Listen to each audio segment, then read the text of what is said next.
Members, I invite members to join me in our opening prayer. Almighty God, the source of knowledge and understanding, guide the minds of those of us who are about to take counsel together on matters concerning this county, that in our debate and in our decisions, we may faithfully discharge our duties of office and promote the health, safety, and well-being of those we seek to serve. Through Jesus Christ our Lord. Amen.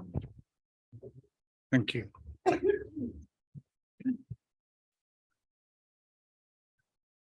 Fellow councillors, officers and members of the public who are listening in via the Zoom webcast, welcome to our council meeting this evening.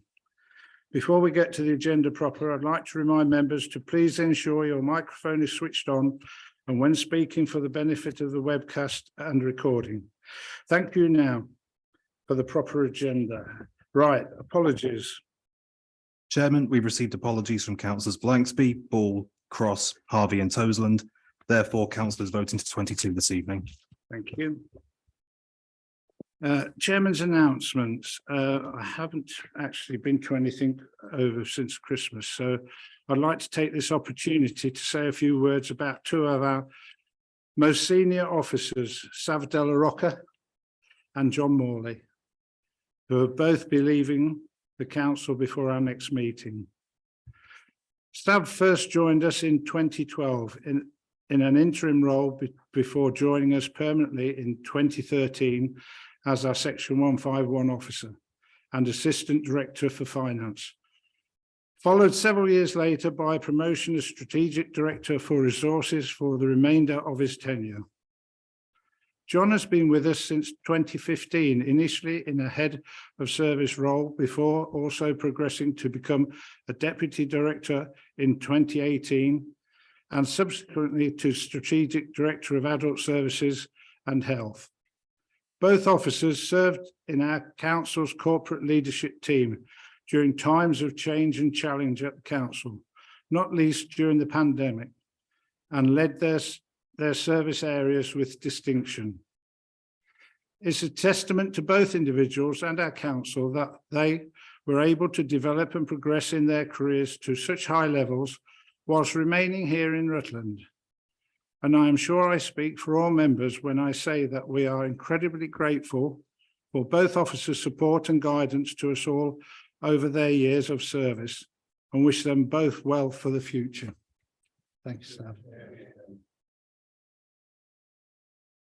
Item 3, announcements from leader, member of the Cabinet or head of paid service. Councillor Stevenson. Thank you very much, Chair. I would like to take this opportunity to thank Councillor Oxley, both personally and as leader of the council, for the time he served on Cabinet. Councillor Oxley is one of our longest serving members. His passion and dedication over the years, the expertise and experience brought much to this Cabinet and continues to do so for this council. Thank you, Councillor Oxley. I'm sure it will come as no surprise to members that I will not be bringing a 6th member onto Cabinet this close to the local government elections. I've therefore shared Councillor Oxley's portfolio between the existing members of Cabinet. Leisure will sit with Councillor Harvey as part of the health and wellbeing agenda. Culture moves to me as it has natural synergies with our economic development, and Councillor Powell has kindly agreed to take on environmental services, climate change and community safety as this sits well with our public realm. Thank you, Chair. Thank you. Anything else? No. Declarations of interest, item 4. Yes, Chair, it's my annual one on fees and charges. I have an A board for a business in Uppingham, and I knew you'd be really sorry if I didn't declare that this year. I'd have been disappointed if we hadn't got an A frame somewhere. Councillor Baines. Just so, Chairman. Thank you. Anybody else? No, thank you. Item 5, minutes of the previous meeting. Can I have a proposer and seconder? Proposed Councillor Stevenson, seconded Councillor Powell. All those in favour? Oh no, I wasn't here, was it? Thinking about it. Unanimous. With the exception of one abstention. Yeah. Abstentions? Just me. I think. Oh, no, two. Councillor Brown. G Brown. Item 8, petitions, deputations and questions from members of the public. We have one deputation this evening from David Baker on behalf of Greetham Parish Council, and the details have been circulated in the agenda supplement. Mr. Baker will have 5 minutes to present the deputation, following which members may ask any questions of Mr. Baker for a further 5 minutes. Such questions will be asked and answered without discussion. Could I ask Mr. Baker to come up to the chair, please? If you turn your microphone on, the red button. Thank you. First of all, thank you for allowing this deputation, which concerns Greetham Quarry safety this evening. As a last resort, we feel a deputation on this subject is necessary in order to engage Rutland County Council with its statutory responsibilities. The old Greetham Quarry is now worked out, and in places the quarry floor is 50 feet below surrounding ground level. According to the Quarry's National Joint Advisory Committee, quarry operators should provide barriers to comply with Regulation 16 of the Quarry Regulations 1999 Act. In brief, the regulations require the quarry operator to ensure that, where appropriate, properly maintained and suitable barriers are provided around the boundary of the quarry for the purpose of discouraging trespass. Under Section 151 of the Mines and Quarries Act 1954, any quarry, worked or not, which does not have an efficient and properly maintained barrier designed and constructed to prevent people from accidentally falling into the quarry, and by which reason of its accessibility from a road or public place constitutes a danger to members of the public, is deemed to be a statutory nuisance under the Environmental Protection Act. The local authority, not the Health and Safety Executive, enforces this provision. Greetham Parish Council is aware that there are several areas around the perimeter of the old quarry in Greetham where adventurous and curious children could gain access and fall over into a 50-foot drop. There's very little evidence of any warning of the dangers. Any remaining signs are over 20 years old, broken and lying flat on the ground. As you are aware, both the old and the new quarry boundaries are very close to the village and the community centre with the playgrounds, and that curious children could be in danger. Since July 2021, Greetham Parish Council has recorded the following actions. In July 2021, we identified at least one large hole in the fencing leading to a 50-foot drop and brought it to the attention of the operator, Mick George Limited. They responded by erecting a fence with chicken wire and attached 2 danger keep out signs. Greetham Parish Council wrote in October 2021 to Mick George regarding the continued concerns, and they advised that they had undertaken an inspection of the perimeter around the entire site, and they considered that there is no easy way to access the quarry. Greetham Parish Council strongly disagreed with this statement and wrote to the Planning Enforcement Officer on the 1st of December 2021, providing him with the guidance information and Mick George's response, and requesting that he obtain from Mick George the risk assessment they undertook to come to this conclusion. On February 14th, 2022, the Development Manager advised Councillor Beggy that the Planning Enforcement Officer and the Environmental Health Officer would walk the entire boundary and inspect the fencing to make sure it was secure. Greetham Parish Council has requested a brief report on this site visit, but to date has had no response. In July 2022, a quarry death was detailed in the press. A 15-year-old boy died and a 14-year-old girl was laid in a critical condition at a quarry in Abergavenny. And in the same month, a boy of 16 drowned in an abandoned quarry in Lancashire. On 15th July 2022, the chair of Greetham Parish Council walked the entire quarry perimeter with the Development Manager, who agreed that the perimeter fencing was not sufficient to discourage trespassers and that there were dangerous gaps in the hedging and bunds. After chasing yet again via our ward member, Councillor Beggy, Greetham Parish Council was advised in January 2023 that they should undertake yet another walk around the perimeter, but this time with Mick George Limited. And finally, at a meeting we had on site with John Gibbardson of Hereward Homes, the contractors who are building their houses within the quarry in February 2023. He confirmed being the landowner and has not been made aware of the fencing issue. So we seem to be in a situation which has dragged on now for over 2 years and needs to be resolved to ensure that there is no danger to children of Greetham. It's to be resolved not by Greetham Parish Council. We don't have the ability to resolve this issue, but it's the enforcing authority, which is Rutland County Council. GPC are powerless in this and would ask that Rutland County Council review the situation with immediate effect before there is a tragedy on our doorstep. Thank you very much. Members, do you have any questions from Mr. Baker? Councillor Abraham.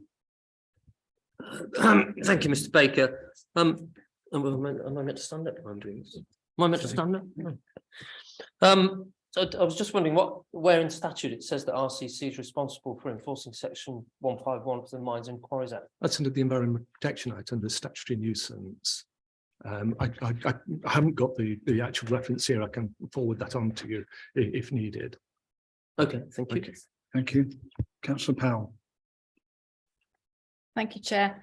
Thank you, Mr. Baker, for your deputation. And I'm sorry that you felt that you had to bring this deputation to full council as a last resort, rather than escalate this by your ward member, Councillor Beggy, to me as the portfolio holder. From the details you provided, I can see that officers at Rutland County Council have been actively working with you on this matter. That having been said, I must stress that safety is an absolute priority and concern, and something that Rutland does take, the responsibilities does take very seriously. I agree that this matter has gone on for long enough, and I've made it clear to officers that it does need to be followed up and resolved as a matter of urgency, and asked them to keep me as the portfolio holder personally informed.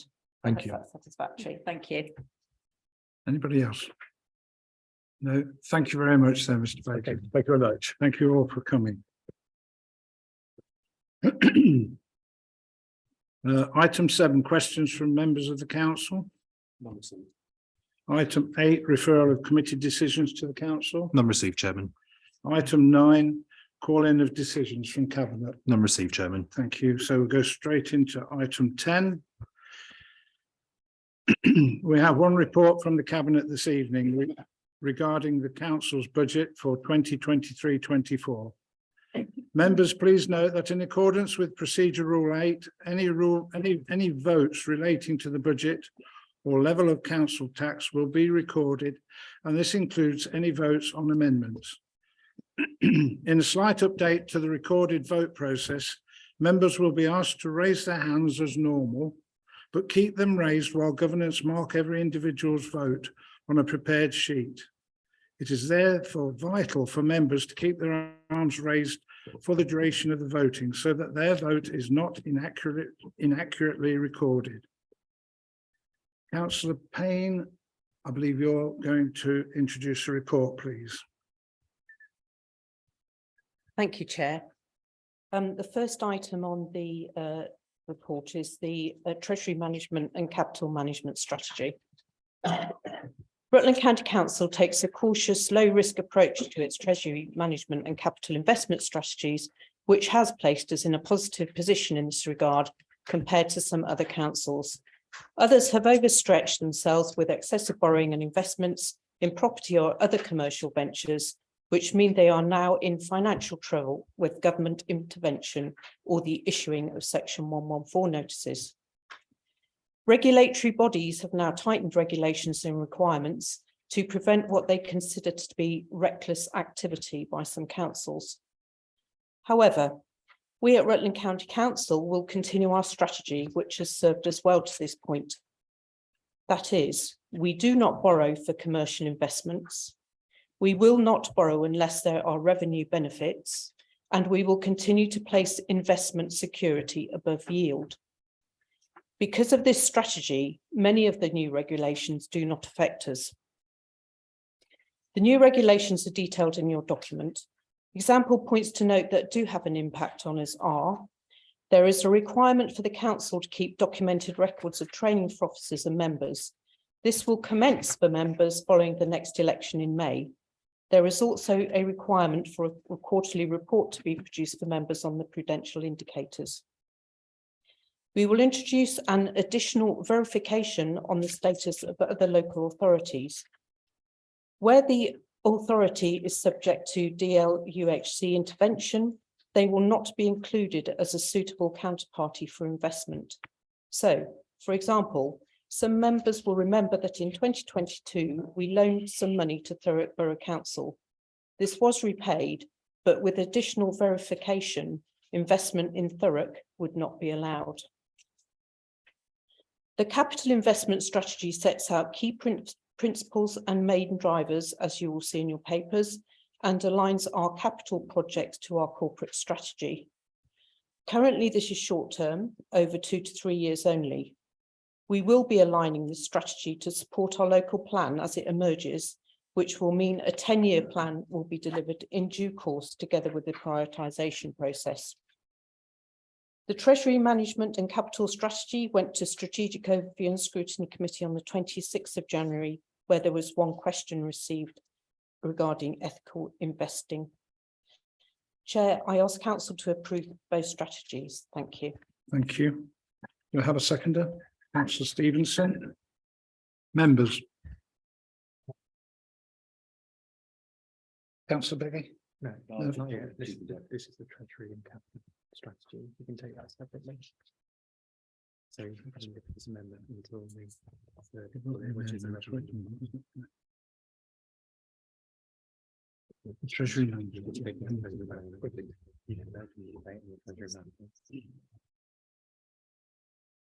So the Treasury Management Strategy and Capital Investment Strategy. Yep.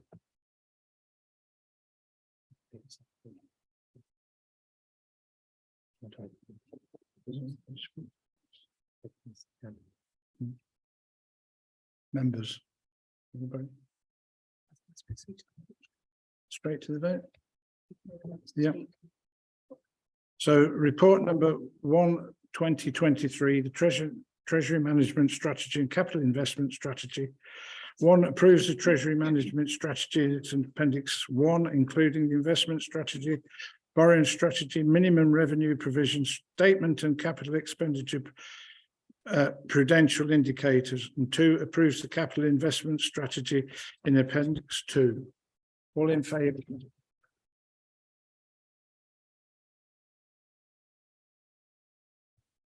For the record, Chairman, that is unanimous. Thank you. Report number 4, 2023, the fees and charges. To approve the level of fees and charges for 23-24 set out in the appendices A, B and C. To approve the new fees for highways. And we've got a lot more there. Everybody has got copies of them. So, sorry. Karen, Councillor Payne. Sorry. Sorry. Thank you, Chair. I lost my way. Just a short few words. The council seeks to recover costs amounting to 4.2 million from its fees and charges. The fees and charges in your document will be effective from the 1st of April 23. Some of these are set nationally and we have no influence over these. Others are set locally. You will see recommendations to introduce some new fees for highways, waste and recycling, and a monitoring and management fee for the First Home Scheme. An inflation rate of 10% has been applied across all fees unless there is a business justification to do something different. There are a small number of fees where no increase is proposed. Typically, this is either because there has been a recent increase or where increases may negatively impact income yield.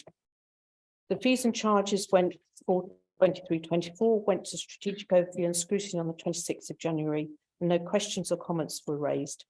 I'm asking council to approve the fees and charges paid in your document, Chair. Thank you. Thank you.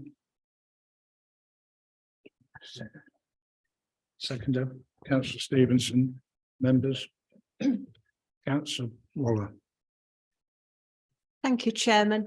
I don't have any questions about the fees and charges, and we did all have opportunities to talk about them at scrutiny. What I want to say, though, is can we please think quite carefully about how we're going to communicate the outcome from tonight to our populace? We all understand that some of these fees and charges are set nationally. I'm not sure all our residents do. And we know where we are increasing them, why we are increasing them, but again, I'm not sure our residents do. And the one that I'm sure all will get criticised about is charging for green waste collection. But actually ours isn't any more expensive than anywhere else, isn't cheaper than many. So that's my plea, please, Chairman. Thank you. Anybody else? Councillor G Brown. Thank you, Chair. Sadly, I was unable to attend the scrutiny meeting with other commitments. And the one thing I would have raised there would have been paragraph 4.41 taxes.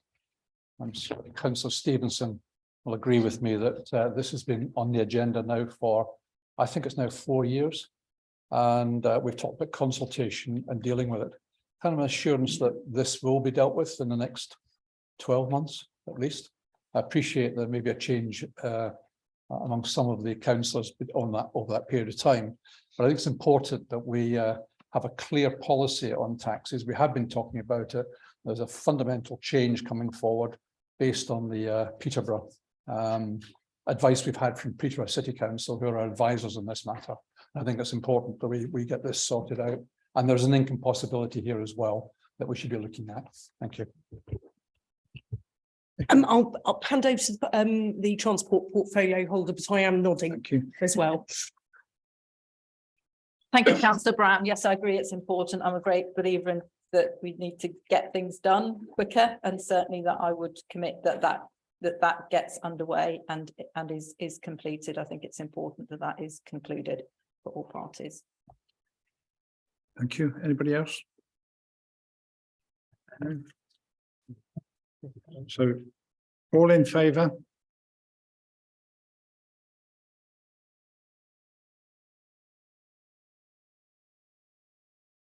For the record, 21, Chairman.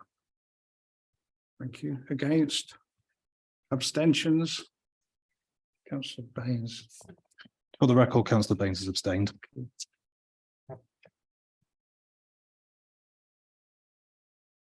Report number 37, 2023, Revenue and Capital Budget. Thank you, Chair. Right, Council, I present to you the net budget of 46.549 million for the financial year 23-24. The budget delivers two key priorities. It allows us to keep delivering the good service we are delivering today, investing in the care sector, supporting hospital discharge, a new waste management service, maintaining our roads to a high standard, access to public transport, improving our digital offer, supporting demand for special educational needs transport, and developing a new local plan, to name just some of our corporate priorities. It also sets out the right path for us to be financially sustainable and independent. We do not want to be swallowed up and lose control of our identity, funding, and service delivery.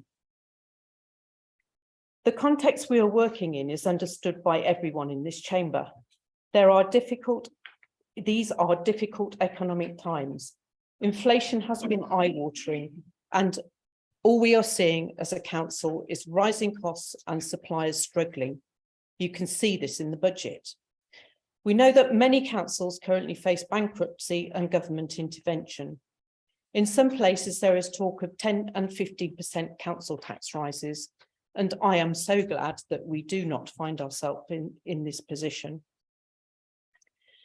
One of the other important points of context is that our world is so uncertain. It's really frustrating. I made a list of things I would like to know. What will our government funding be for the next 5 years, or 3 at least? Will any government be prepared to fix our broken funding system? Will inflation be back under control in 12 months? Will the government go ahead with care cap reforms and fully fund them? Will we get good deals when we let big contracts like highways? Or will we have to pay more than what we would like to or want to. If we knew the answers to these questions, we would be able to plan so much more effectively. But we don't know the answers. We can't predict with any certainty our income and expenditure for the next 5 years. There are so many unknowns, as I say. We have to plan and manage risk against a set of assumptions. It may turn out better than we think. Conversely, it may turn out worse. So in this risky, volatile situation, the budget aims to put us in the best possible position for when that uncertainty is lifted. Our budget does 3 things. It uses reserves to balance the books over the medium-term financial plan, 590,000 in 23-24 and over 1.4 million the following year. The government has said, use your reserves to help you through difficult times, and that is our plan. Sorry. We are making service savings of 1.8 million and plan to make £4 million more over the 4-year period. £4 million is easy to say, but it is a lot, and that we are aiming for. We propose raising council tax by 4.99%, 2.99% council tax and 2% adult social care precept. It is less than the rate of inflation, which is running at 10%. And we are also setting aside funds to help those in need. Scrutiny Committee raised the issue of those who may need help due to the cost of living crisis. My thanks to the committee for raising this. We fully support the drawing down of more money to help people if needed, and I've asked to be kept fully informed in this regard. Doing these 3 things gives Rutland the best opportunity to deliver, despite the turmoil going on around us. If we don't do these 3 things, then we could face a very difficult future and are likely to face bankruptcy unless every single assumption we have made goes in our favour. Following the elections in May, we want to hand the council over to the next administration, whoever it may be, in a fit and sustainable condition. We are not making short-term risky promises to gain votes. Thank you. Yeah. Thank you. Seconder, Councillor Stevenson. Members.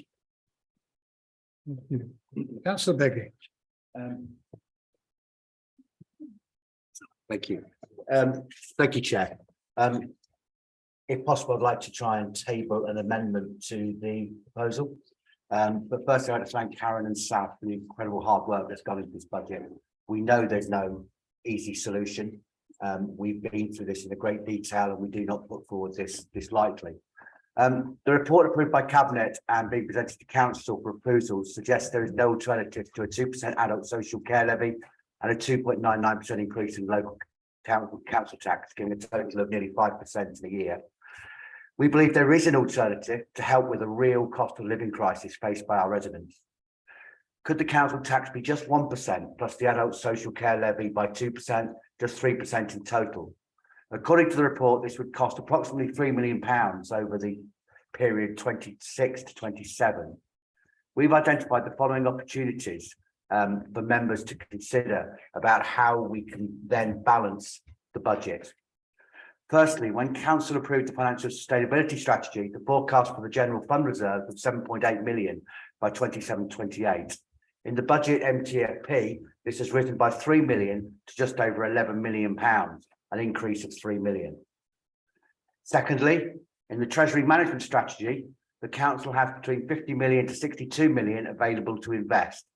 In response to the group scrutiny question about interest receivable on deposits, that number is reduced from 41 to 21 million. In addition, there is a dampening of 20% to accommodate changes in balances below these already reduced sums, an earlier reduction in base rates.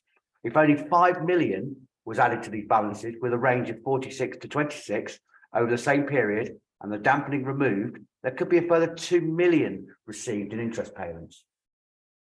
Point 3, the contingency. Within the budget, the contingency of 0.5% of expenditure, about 245k.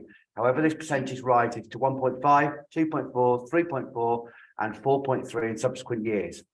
Maintain the contingency in the MTFP at 0.5% over the plan period would increase general fund reserves by 5.3 million. Even at 1% of expenditure, it would increase reserves by 4 million. Point 4, savings target over the plan period. The financial sustainability strategy was approved with savings of 16.8 million over the period 26 to 27. In the budget, only 11.9 million savings are being called for, a difference of nearly £5 million. And finally, in the Treasury Management Strategy, an overpayment of £2 million has been made to the minimum revenue position account. While it would not be wise to put this into general reserves or use it to fund current expenditure, in extremis, this could be further supported for the general reserves if they were ever to drop below the 3 million minimum level to which councillors agreed. In 2021, council supported an increase of only 3%, including the adult social care levy of 2%, against the strong advice of the 151 officer. However, the impact of that decision did not result in a significant decline in reserves. In fact, there was an increase. The amendment we put forward is we propose the following amendment for the meeting. That council approves a 1% increase in local council tax and a 2% increase in the social care levy, giving a total increase of 3%. Thank you, Chair. Thank you. Do I have a seconder? Councillor G. Brown. Members. Anybody want to speak? Councillor A. Brown. Thank you, Chairman. I think we'd all like to see a lesser increase in our council tax, or no increase at all. But I mean, I've looked at the figures, and I think we'd be on a very dangerous path if we weren't to increase it by the maximum allowed. There's a reason we have a Section 151 officer, and we've got a particularly good one here, and it's because they know the ins and outs of the financial pressures that this council faces, because they work with the figures and budgets every single day. And it's their job to make a recommendation based on their experience and knowledge of the situation we face.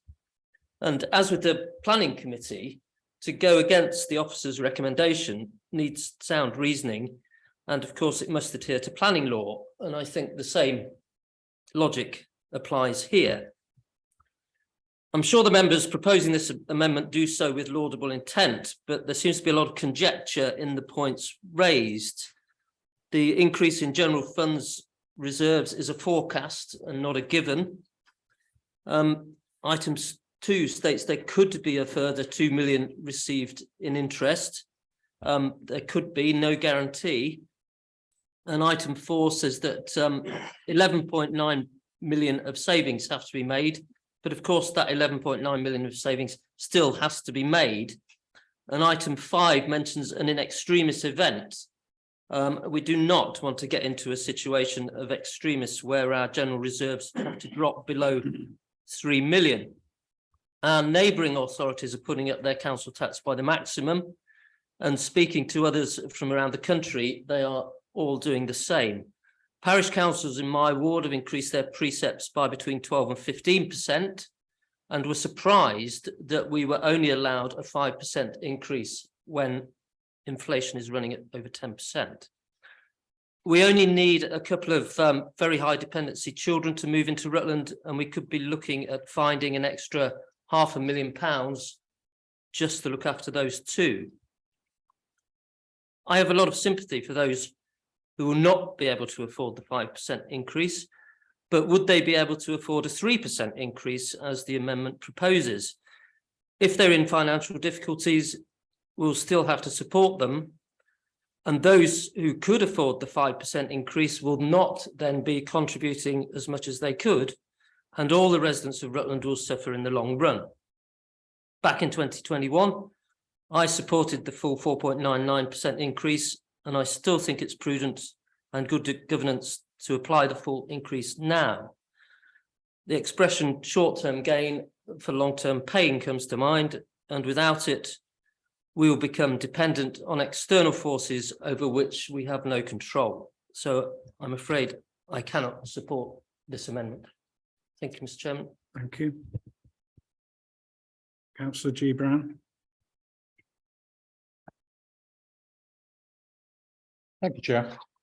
First, I'd like to thank the 151 officer for his detailed responses to the background paper, which produced along with the amendment. The amendment is clear, I think, and as expected, understandably, the 151 officer states he cannot support the recommendation or the amendment. I quite understand that position. However, fellow councillors, when Rutland Council demands the council tax payment from residents, and those are the words that we use in our letter that goes out to our residents every year, we demand this money. We should remember that it's not our money that we're spending. It's not the council's money. It's not the cabinet's money. It's not the portfolio's money. And it's not the officer's money. This money belongs at the end of the day to our residents. That's who we're taking this money from. And we should remember that from every pound, 80 pence comes, in fact, more than 80 pence, comes from our residents to pay for services. We should consider any increase in tax very carefully. We as council should think about every penny we spend, and we have the highest council, one of the highest council taxes in the country. We should not make matters worse by not dealing with our increasing costs, many forced on us by government. I also have carefully reviewed this budget, having produced a number of questions for scrutiny. And I take a slightly different view from Section 151 officer. And I do that with some considerable experience in budget setting, having been a chief exec and a chairman of many businesses through my 50-year career, ranging from 10 million turnover businesses to 1.5 billion turnover businesses. You will all see in the supporting paper which accompany the amendment, there are a number of areas that we believe slightly different outcomes could generate the £3 million that the Section 151 officer has indicated that we would miss by not having the council tax increase by the maximum 2.99%. That would be a loss by 27.28. But again, I go back to the point that Councillor Beggy raised, and that is just a few months ago, we stood here, or we sat here, and some stood, when we discussed the financial transformation strategy. And at that time, we were told our reserves would be acceptable if there were 8 million. We're now looking in this budget at 11 million. And as Councillor Payne said, government has already said that we're using our reserves. Also in that same financial transformation strategy, we agreed savings of 17 million over the same period to 2027. We're now saying we only need 12 million, 5 million less. Why cannot we as councillors work together to realise these savings earlier rather than later, rather than forcing increases on our residents? I could argue there's some leeway in demand-led contingency. I could argue there'd be more interest. Each of these provides some headspace towards a lower council tax rise. But it's so much easier for councillors and officers to some extent to recommend an increase in council tax every year, rather than making the difficult decisions to cut our costs. And I remind you, 80p of everything we spend is provided by our residents. Do we not have a duty to try and minimise the increase in council tax and work harder to reduce our costs? Overall, I do believe there is a leeway in the budget to only increase council tax by 1% for the coming year, and therefore I support the amendment. Thank you, Chair. Thank you. Councillor Waller. Thank you, Chairman. I have a lot of sympathy with this proposed amendment, but it's with a very heavy heart that I have to say I cannot support it, and that I have to support the recommendation of our Section 151 officer, a very experienced officer who, more than that, is very well networked into his contemporaries across the country and is very aware of what other local authorities are doing and the reasons that they are doing it. We've heard tonight about, don't have to put in this increase that's been proposed for us because we can work leaner and make savings and so on. We must remember that this budget includes significant savings, and savings that we may not achieve. We also have to be very aware that we are not in control of our expenditure. We have demand-led services, which Mr. Brown, Mr. Andrew Brown, referred to in terms of children's social care and adult social care. We only need one family to move into Rutland, and our children's social care budget has blown, and it's happened. It's happened in the 12 years that I've been a councillor, certainly. And we don't know what staff salary increases are going to be. We do know what other authorities have put in their budgets, which is more than we have in many, many cases.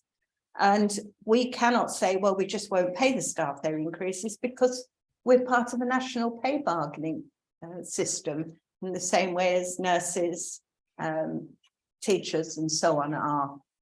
And so there are just, as Councillor Karen Payne pointed out, there are a lot of questions, but unfortunately not a lot of answers. There are a lot of variables. Yes, we may not need 4.99%, but unfortunately, I think we might. And we might have to cut even more than we've proposed. And our contracts that we've been letting, we know we've had difficulty with 2 major contracts in the last 6 months, because the contractors are asking more than we were anticipating spending. And we've put a spend in the budget going forward, but we still have to let a waste contract. We will still be reviewing our leisure provision going forward, I'm sure. And so it is with a very, very heavy heart that I feel I'm going to have to support the original recommendation of 4.99%. Thank you, Chairman. Thank you. Councillor Moss.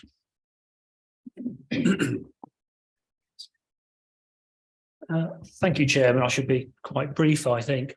I recognise what Mr. Andrew Brown was saying about our 151 officer. Very experienced, very professional, and he's had my thanks in writing in the last few days for his service. However, there is a difference between the Section 15 officer and planning officers. Planning officers are there giving advice on the law of planning. The Section 151 officer has that role as well, but in terms of setting the budget, it is his advice.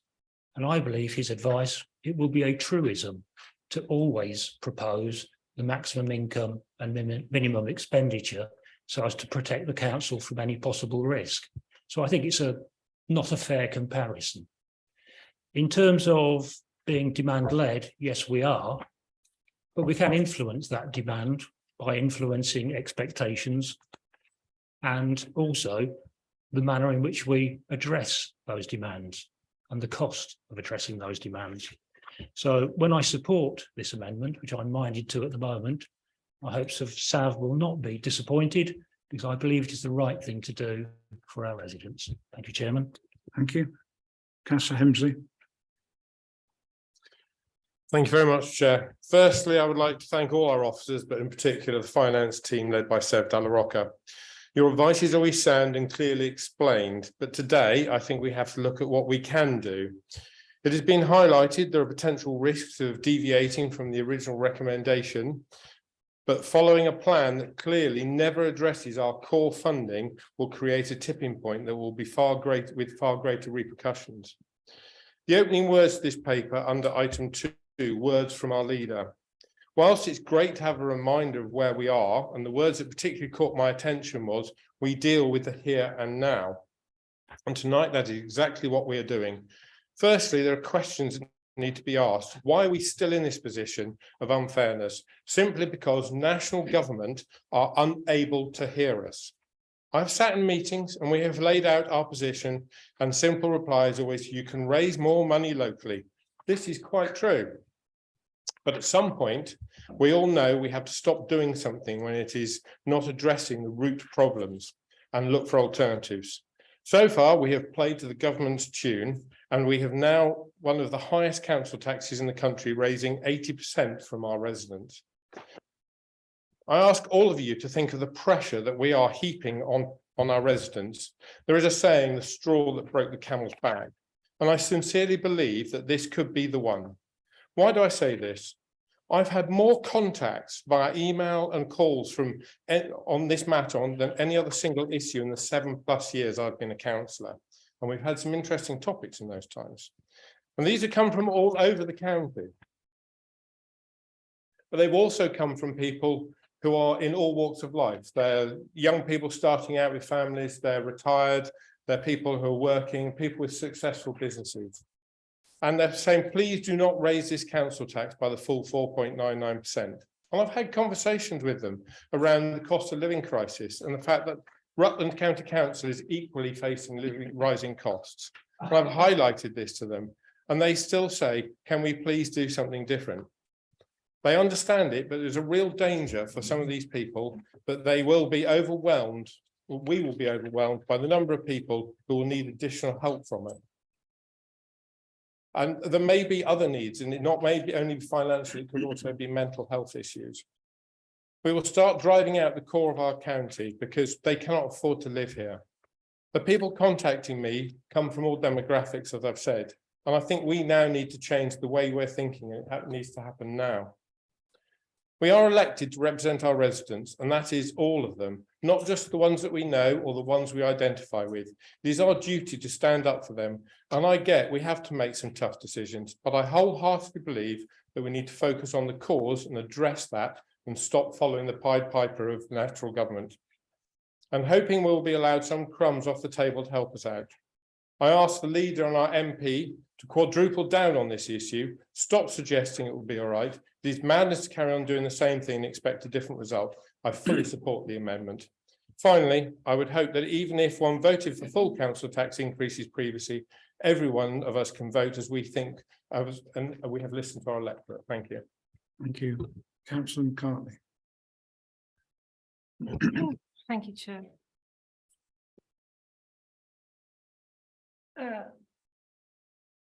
When the details of this were circulated a week ago, I could appreciate the enormous amount of work that has gone into putting this amendment together, because this is no small undertaking to crunch the numbers that you have crunched and come up with the ideas that you have in order to bring this to us tonight as an option. It put me in a very difficult position because I don't know what to do with it. I didn't know what to do with it. And the more I sit here and listen, the more I realise how difficult a decision this is.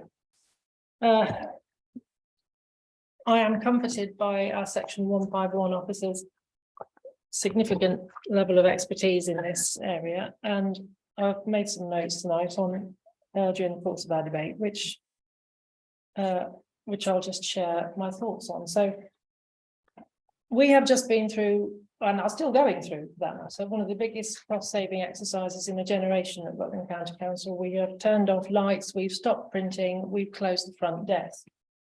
We need to put ourselves back into a position of a budget surplus in order that we can turn on the lights again, open the front desk, and start printing things to keep our residents better informed of what we are doing. It would be extremely unfair of us to vote now to take a lower share of funding than that which is available to us. It would be extremely unfair on all of that work which has taken place by every officer employed by Rutland County Council and every member sitting in this room and those not here. The level of work that everybody has put into that.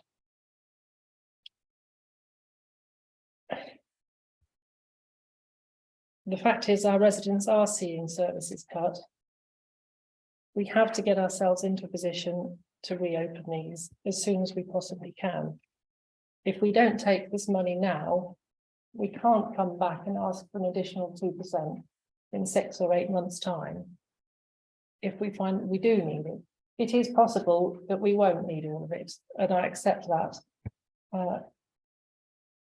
But there's no guarantee that we won't. In 2021, we did go with a 3% increase. I didn't vote for that at the time. And no, our reserves didn't decline as a result, but there is no guarantee that this will happen again. We do face significant risks. All prices have risen. yes, inflation might be settling, it might start to ease, it might come down, but I don't believe that prices will drop to where they were 12, 18 months ago. It is also possible, members, that things will get harder. We don't know what's going to happen in the next 12 months. We've seen what's happened in the last 12 months. Only last week, I saw the leaders of the US and Russia putting forward some of the most standoffish rhetoric that I've seen for some considerable time. Now, if anything, that scares me, because what we learn from historical examples of rhetoric like that is that situations only get worse. And when they get worse, everything gets worse. And that is not a scenario in which I see inflation continuing to drop. So for me, the big risks still remain.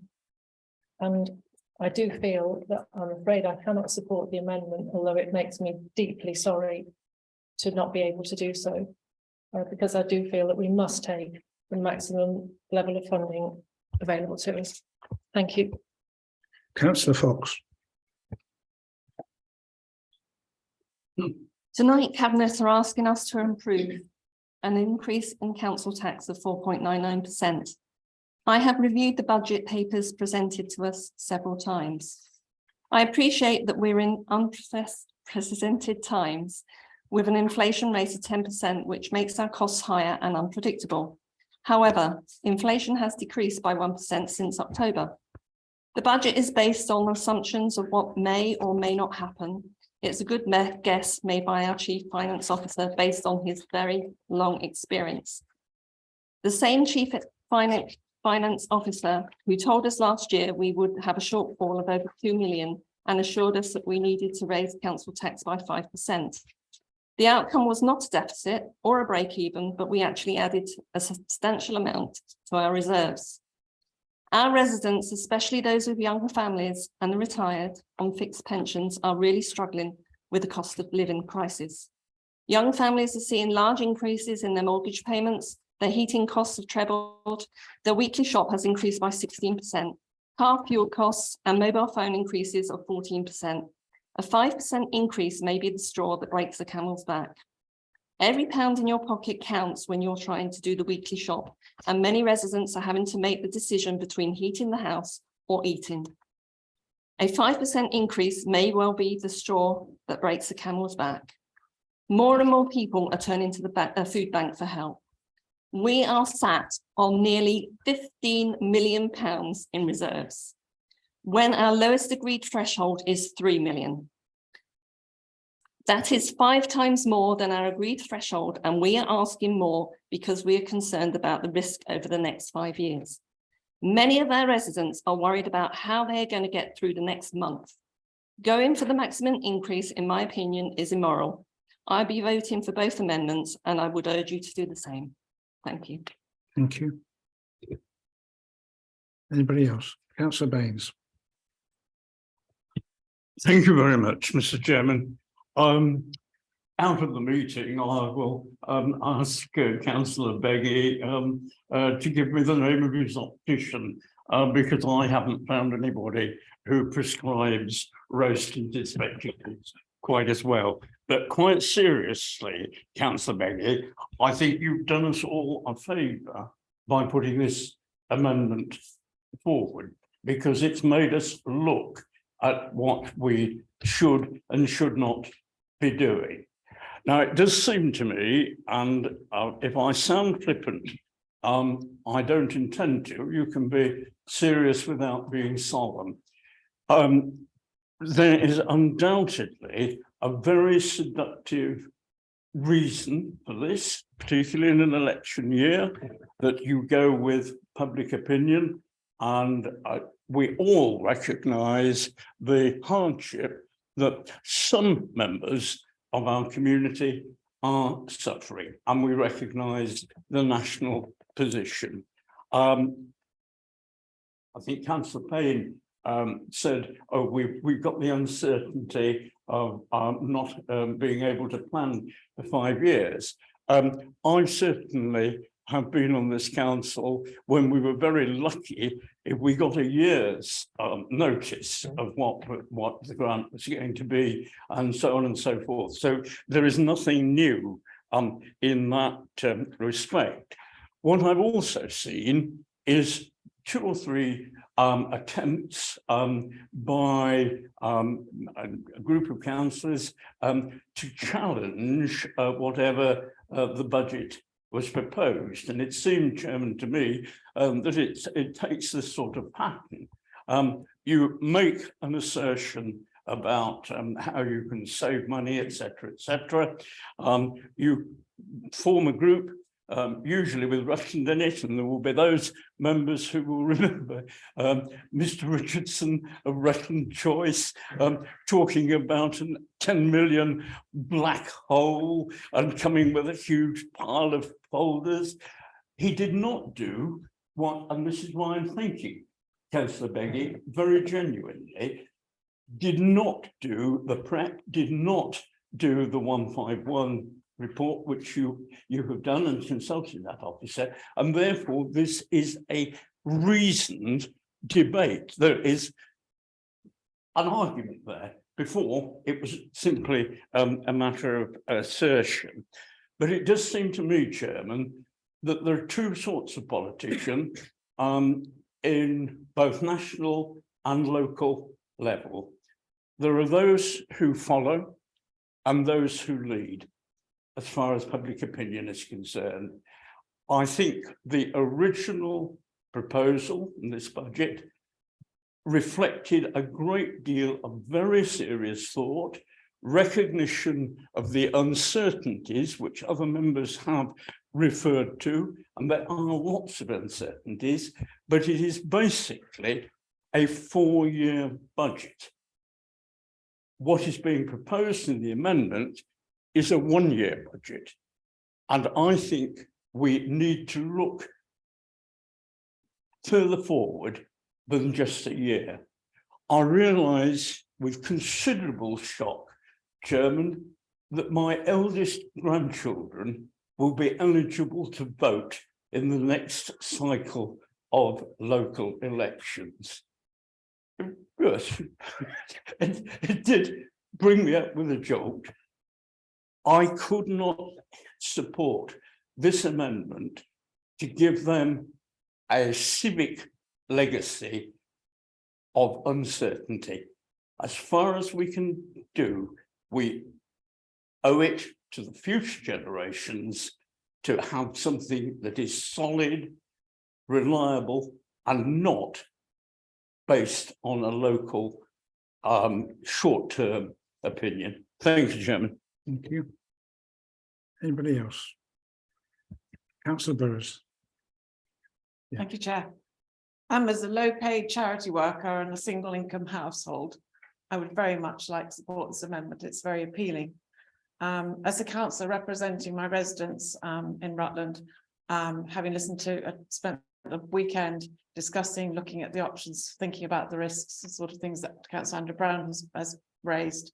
I just feel that it would be a very unfair thing to do to save that short-term amount of money and put ourselves in a long-term position of risk. I really respect the work that's been done by officers. I think we have excellent officers. I think the reports that we've had are very high quality, very understandable. We've consulted on this, we've looked at the budget, we've made savings. We need to now support this proposal as in its origin. I will not be supporting the amendment. Thank you. Councillor Ainsley. Thank you, Chair. I've heard the arguments tonight, and I must admit that I found the overcautious approach totally disregards the deep financial anxieties that our residents face. We are sat on substantial reserves. We are asking for not to vote for residents, which was a very cheap shot, by the way, Councillor Baines, because it's a election year. We're being asked because we care about our residents. And it seems to me that we as a council should be using those reserves and the cuts that have been identified by the well-costed proposals to actually assist our residents. Frankly, I believe this budget 5% increase is overly cautious. And I believe that we must or should take cognizance of the needs of our residents. So I will be fully supporting this motion, and I'm really quite taken aback by this tremendously cautious what-if approach. We have to lead. Surely, isn't that what we're elected for? Thank you. Thank you. Councillor Stevenson, then Councillor Oxley. Thank you very much, Chair. When Councillor Beggy alerted members to this proposed amendment, I was pleased to note the motivation for its presentation was not a desire to posture politically. On a personal note, Councillor Beggy, for me, that went without saying. I know you are driven by the noble cause of doing your best for our residents. As you rightly point out, all of us face unprecedented increases in cost to our day-to-day living expenses. And so it is right that we should explore and question taxation and set it at a rational and reasonable level. Supporting this amendment or not must be based on reason and logic, a balanced view to be taken between the impact and risks. On a positive note, this proposal provides an opportunity to show residents that we understand the day-to-day pressures faced due to the current financial climate, although it is interesting to note that the rate of council tax was not a topic of debate at any of the public consultation meetings Councillor Payne and I held. Rather, there seemed to be an acceptance that with the rate of inflation sitting at over 10%, the maximum increase in council tax was logical. The same is quite simply costing a lot more. What people were consistently interested in, and indeed asked some challenging questions, was about what we spent our money on. The recent public interest in leisure provision, one obvious example. This proposed rate of 1% plus 2% for adult social care will save a Band D household just under £40 a year, reducing the revenue budget by £600,000 year on year, equating to a cost of £3 million. Can we afford that? In the short term, for 23-24, yes. In the medium to long term, we don't know.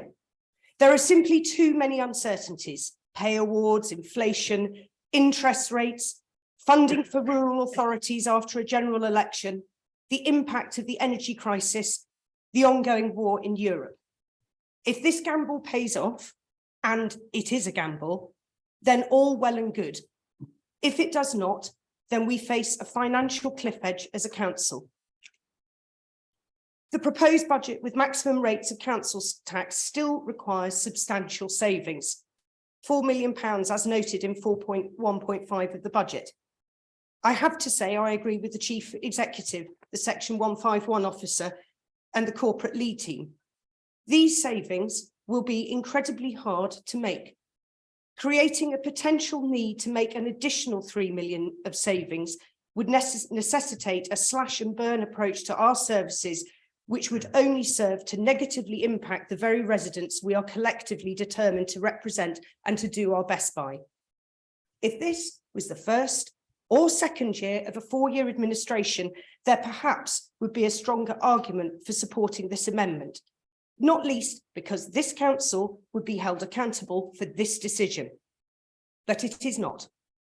Our duty is to ensure the next administration starts on a firm footing.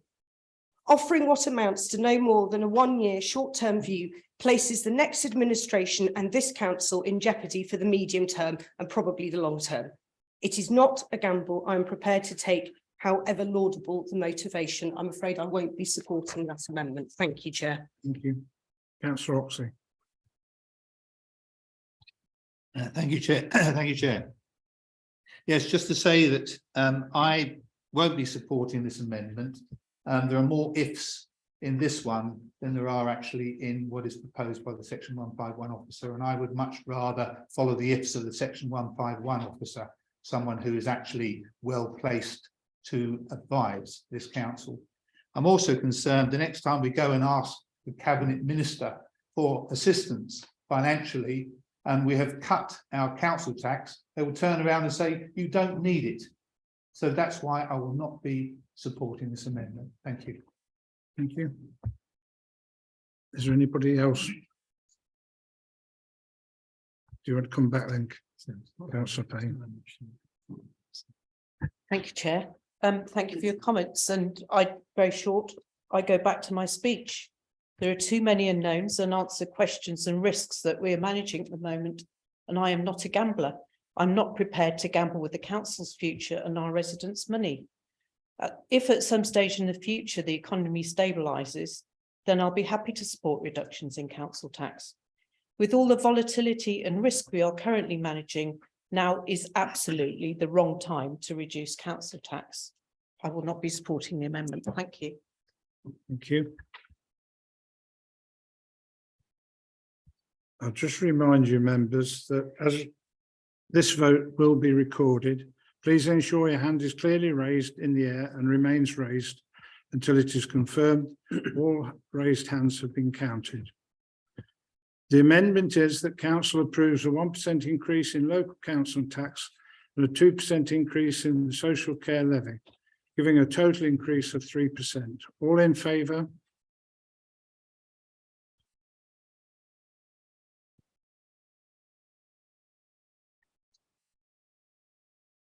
The record, Chairman, those in favour were councillors Beggy, Walters, Hemsley, Fox, Ainsley and Brown. G. Brown. Thank you. Against?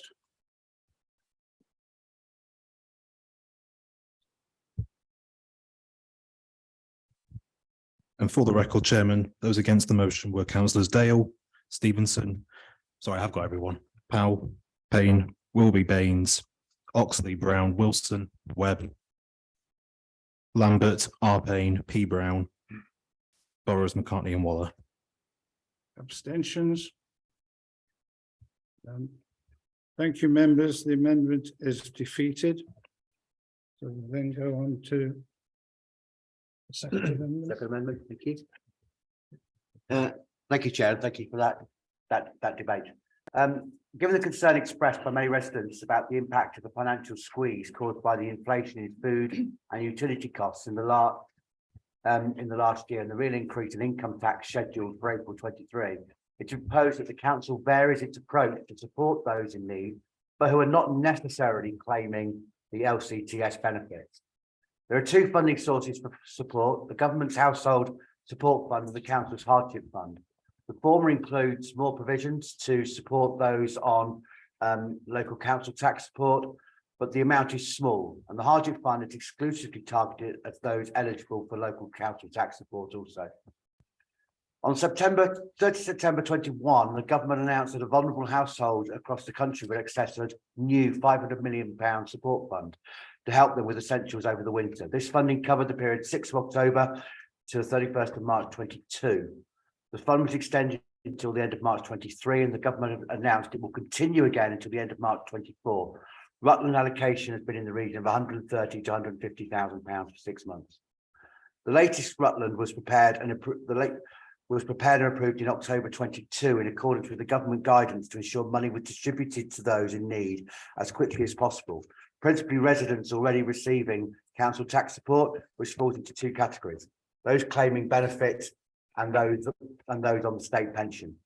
There was the opportunity for those not receiving council tax support also to make an application, but the initial sum allocated was small at just £2,000, just 1% of the total pot. The sum was increased to £5,000 and has still not been fully spent. The government has announced that they will continue with the HSF during 23-24, and the current expectation is that Rutland will receive a similar sum for the year, totaling £300,000, which I believe we found out in the last 24 hours will be actually £314,000. So a good estimate.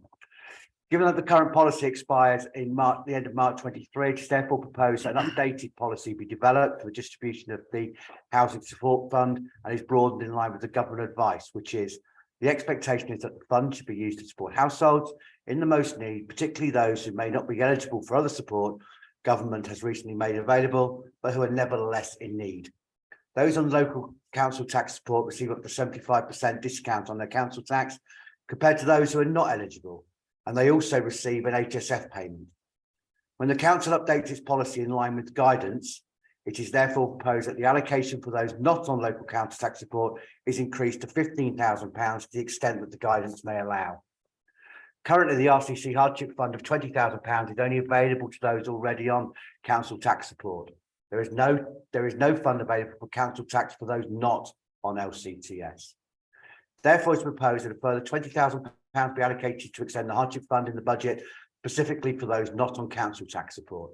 This money would be allocated from the £244,900 demand-led contingency already allocated in the budget of 23-24. If the hardship fund was at risk of being overspent, the Director of Resources may ask for additional funds to support those in hardship in line with the Cabinet's recommendation. The amendment we are proposing, therefore, is Council approves the allocation of an increased amount of funding from Household Support Fund to support those not on local council tax support, and ask the Director of Resources to amend the Household Support Fund policy accordingly in conjunction with the portfolio holder for finance. The policy be reviewed prior to any allocation of funds and in the second half of the HSF programme, probably around September 23, to ensure that it's meeting the objective of supporting those in need and not on local council tax support. Council approves an additional £20,000 to be allocated to the RCC hardship fund to be ring-fenced for those on households in significant need and are not eligible for local council tax support, to be managed by the Section 151 officer under delegated authority. The maximum support will be capped at £100 per household. If the hardship fund was at risk of being overspent, the Director of Resources may ask for additional funds to support those in hardship in line with the recommendation, which is already part of Cabinet budget proposals. Council asks that those residents who are most in need be made aware of the above programmes through the local press, social media, voluntary groups, food banks, and of course through members. Thank you, Chair. Thank you. Could I have a seconder? Councillor G. Brown, members? Yes. Members, anybody? Nobody wants to speak? No? Goes. Oh, Councillor. As long as you'll allow me back in, if I reserve my right to speak again, if I want to, if it suddenly breaks into a fierce debate. Do I only have I beg your pardon, right, I'm sorry. This is an amendment that I feel I can support. This is well written, well researched, and I am very pleased with it. We do have a hardship fund. It's already underutilised, but the concept of broadening it is a very noble one, and it's something I hope that we will all support. I certainly will. Thank you. Anybody else? No. I'll just remind you, members, to keep your hands up while Councillor. Oh, sorry, Councillor Gordon Brown. Yes, sorry. Getting carried away. I thought I'd vanished into the mist already. I know I'm not standing for election next year and therefore not looking for votes, as somebody may have suggested earlier this evening. Sorry, I missed that comment. I think it's important that we recognise what's being offered here tonight. The hardship fund is only for those who are in trouble with their local council tax. And I'm just looking to our one officer, because I'm sure we discussed that. Whereas the household support fund has a wider remit. And I think it's important that we recognise those two positions. I have to say I was disappointed by the fact that the leader in the preamble to the budget report did not pick this up more clearly. I think council have turned down the idea of a lower council tax, and it looks as though they will vote in favour of the full 5%. But a lot of our residents are suffering, and I think those that are on the edge of local council tax support are the ones that need the most support. And I think it's important that we recognise those particularly. So that's the reason that we brought this forward. We'd like to identify clear sums of money that can be identified, can then be allocated, can be spoken about widely within our community, so that people who are truly in hardship, both for food, etc., and for council tax, can come forward. So I think that's very important. And also, we support the last paragraph in the recommendations on the document that's put forward by Councillor Payne and the Cabinet, and that relates to the fact against this document that we've, or these amendments we put forward, there's a very clear position for the 151 officer to come forward and say, we've either spent it or we haven't. Here are the issues we're facing, and come back to Cabinet with a report identifying the issues against the amendment. So that is why I'll submit supporting the amendment, Chair. Thank you. Anybody else? Councillor Ainsley.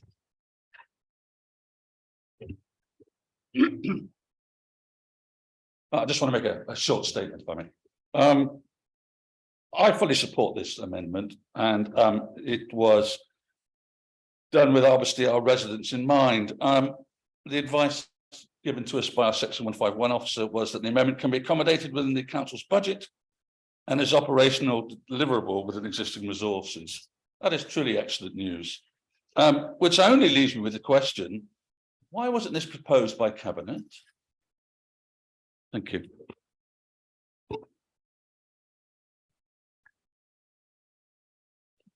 Councillor Payne. Thank you, Chair. Well, I think it was in a way, because we've guaranteed to keep an eye on the budget through the Section 151 officer, and for him to come back and make a recommendation when that's getting low. So I think it's there. Thank you. Councillor Walters. Thank you, Chairman. Just for clarification, as another councillor not standing in May, I will be supporting this amendment, this motion, this amendment, whatever it is, and it isn't for political gain, despite what some people might think or say. Thank you, Chair. Thank you. Anybody else? I won't read all the amendment out again. As I said earlier, please keep your hand up till we've confirmed we've got all the votes. All those in favour?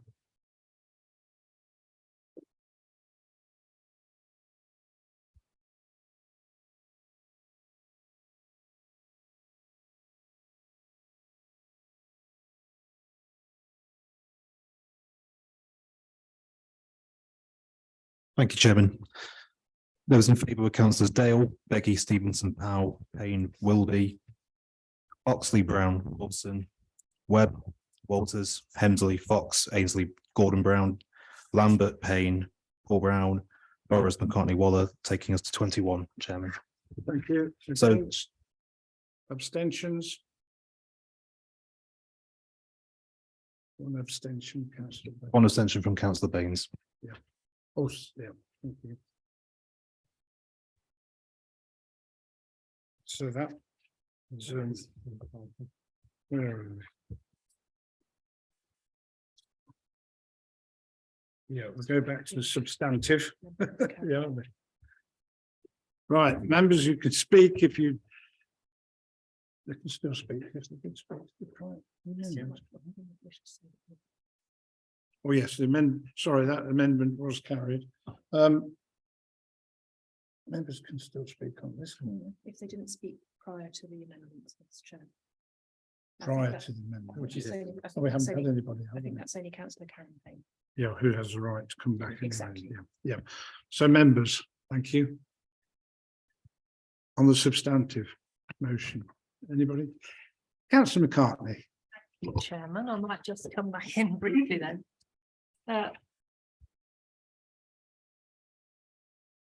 Members, residents are going to feel very strongly that the council tax rise is bad news. And it's going to be difficult to argue to the contrary, but if we can just set our sights on a point down the road a few years where we are in a position, we hope, by being prudent tonight, of budget surplus, we will be in a position to announce good news to residents, and we will be able to start reopening services which we have closed in the last 12, 18 months. That is the sort of thing that I hope we'll all want to do. Thank you. Thank you. Anybody else? Councillor Walters. Chairman, I appreciate those fine words. Unfortunately, I've been hearing them since 2011 with a budget of approximately 32 million. I will not be supporting this proposal. Thank you. Anybody else? No, did you want to come back, Councillor Payne? No, just to say thank you for your debate tonight. You will have understood from the speeches that the economic environment we are operating in at the moment is highly volatile. We're all very passionate about Rutland and want the council to survive and be sustainable in the long run. I therefore urge you to support the budget I presented to you tonight and leave the next administration with a fighting chance of survival. Thank you, Chair. Thank you. Members, we have a large number of recommendations, and for the benefit of the public, these are set out in full in report number 38, 2023 at item 10 of our agenda. I intend to take these recommendations together. As a reminder, this vote will be recorded. Please ensure your hand is clearly raised in the air and remains raised until it is confirmed all raised hands have been counted. All those in favour?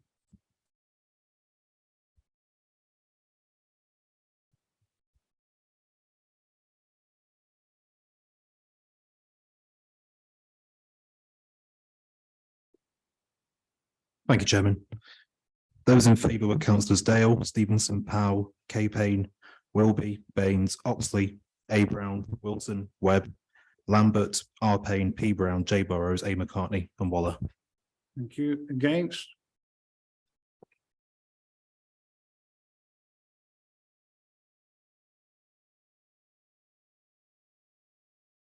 Thank you. Those against were councillors Beggy, Walters, Hemsley, Fox, Ainsley and G Brown. Abstentions? No abstentions.